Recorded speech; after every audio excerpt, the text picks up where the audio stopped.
ఈ పాడ్కాస్ట్ నచ్చితే సబ్స్క్రైబ్ చేయండి, షేర్ చేయండి అండ్ ఫాలో అవ్వండి. పిల్లలు, ఈరోజు నేను మీకు చెప్పబోయే కథ పేరేంటంటే కోడిపుంజు కష్టాలు. మరి కోడిపుంజు కష్టాలు ఏంటి, ఎలాంటి కష్టాలు వచ్చాయి కోడిపుంజుకు అనేది ఈ కథ ద్వారా తెలుసుకుందాం. పెద్ద గూడెం అనేటువంటి ఒక గ్రామంలో ఒక కోడిపుంజు ఉండేది. రంగురంగుల ఈకలతో చాలా బలంగా కనిపించేది. ఆ పుంజు అంటే యజమాని. ఆ యజమానికి చాలా ఇష్టం. అంటే ఆ కోడిపుంజును ఒక యజమాని పెంచుకుంటూ ఉండేవాడు. రోజు దానికి మంచి ధాన్యంతో పాటు చాలా బలంగా ఉండేటువంటి ఆహారాన్ని అందించేవాడు. అప్పుడప్పుడు యజమాని దాన్ని కోడి పందాలకు కూడా తీసుకువెళ్ళేవాడు. అది అన్నింట్లోనూ విజయం సాధించేది. తన కోడిపుంజు గురించి యజమాని అందరికీ గొప్పగా చెప్పేవాడు. ఇలా కొన్నాళ్ళు గడిచాయి. గ్రామంలోని అన్ని కోళ్ళ కంటే తానే గొప్ప అనేటువంటి భావన కోడిపుంజుకు బలపడింది. ఎందుకంటే ప్రతి చోట గెలుస్తుంది. దానికి గర్వం పెరిగిపోయింది. నేనే గొప్ప, నేనే గ్రేట్, నన్ను ఓడించే వాళ్ళు ఎవ్వరూ లేరు అని బాగా దానికి ఒక అహంకారం అనేది వచ్చింది. ఒకరోజు సాయంత్రము అది గ్రామ శివారుకు షికారుకు వెళ్ళింది. అక్కడే చెట్టు కొమ్మపై కూర్చున్న కోతితో మాట కలిపింది. ఏ కోతి బావా, బాగున్నావా అని అడిగింది. నేను బాగానే ఉన్నాను, ఏంటి ఇటువైపు వచ్చావు అని ఆ కోతి ఆ కోడిపుంజుని అడిగింది.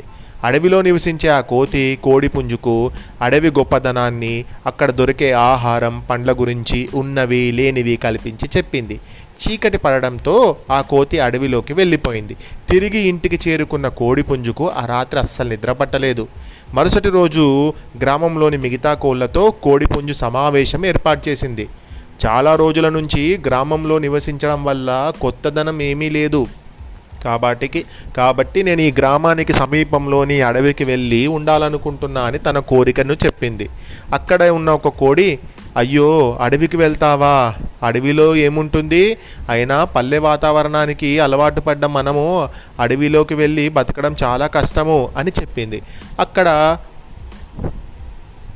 ఒక్క క్షణము నువ్వు చాలా అలర్ట్గా లేకపోతే ఏదో ఒక జంతువు నిన్ను తినేస్తుంది అని చెప్పింది. మన జాతిలో ఇంతవరకు మన తాతలు ముత్తాతల కాలం నుంచి ఎవ్వరూ అడవిలోకి వెళ్ళలేదు అని చెప్పింది.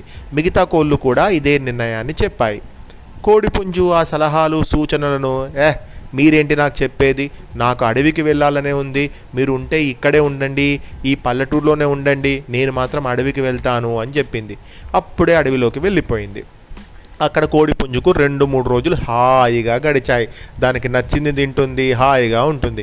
పచ్చని చెట్లను చూస్తూ, అక్కడ ఉండేటువంటి నీళ్ళను తాగుతూ, రకరకాల పండ్లను తింటూ చాలా కాలక్షేపం అంటే టైంపాస్ చేయసాగింది.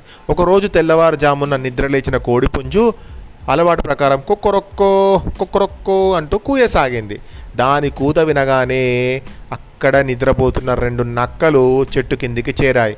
కోడి ఎప్పుడు కిందకు వస్తే అప్పుడు తినేద్దామని మాట్లాడుకున్నాయి. ఇది వినగానే కోడిపుంజుకు భయమేసింది. ధైర్యాన్ని కూడగట్టుకొని ఒక చెట్టు మీద నుంచి మరో చెట్టు పైకి ఎగురుతూ చాలా దూరం వెళ్ళి తన ప్రాణాలను కాపాడుకుంది. మర్నాడు కూడా తెల్లవారుతుందనగా కుక్కరొక్కో అంటూ కూసింది. అదే చెట్టు కొమ్మపై నిద్రపోతున్న కోతికి చాలా డిస్టర్బ్ అయిపోయింది. అది లేచి వచ్చి కోడిపుంజుపై దాడి చేసింది. పాపం గాయాలతోటి బిక్కుబిక్కుమంటూ కోడిపుంజు మధ్యాహ్నం వరకు చెట్టుపైనే గడిపింది. ఆ సమయంలో దాహం వేసి నీళ్లు తాగుదామని ఒక చెరువు దగ్గరికి వెళ్ళింది. నీళ్లు తాగి వస్తున్న కోడిపుంజు మీద చాటుగా ఉన్నటువంటి తోడేళ్ల గుంపు దాడి చేయడానికి ప్రయత్నం చేసింది. వాటి నుండి వెంటనే అతి కష్టం మీద తప్పించుకుంది కోడిపుంజు. తర్వాత ఒక అడవిలో ఒక్క క్షణం కూడా ఉండద్దనుకున్నది. ఇక నేను అడవిలో ఉండను, అడవిలో ఉండడం నా వల్ల కాదు, ఎంతో ప్రేమగా చూసుకునేటువంటి నా యజమానిని, నా ఫ్రెండ్స్ని, మంచి పల్లెటూరుని విడిచిపెట్టి ఇలా అంత దూరంగా వచ్చి నేను బతకడం నా వల్ల కావట్లేదని బోరున ఏడ్చింది. ఇక దూరపు కొండలు నునుపు అనుకుంటూ కోడిపుంజు తిరిగి యజమాని గూటికి అతి కష్టం మీద చేరుకుంది.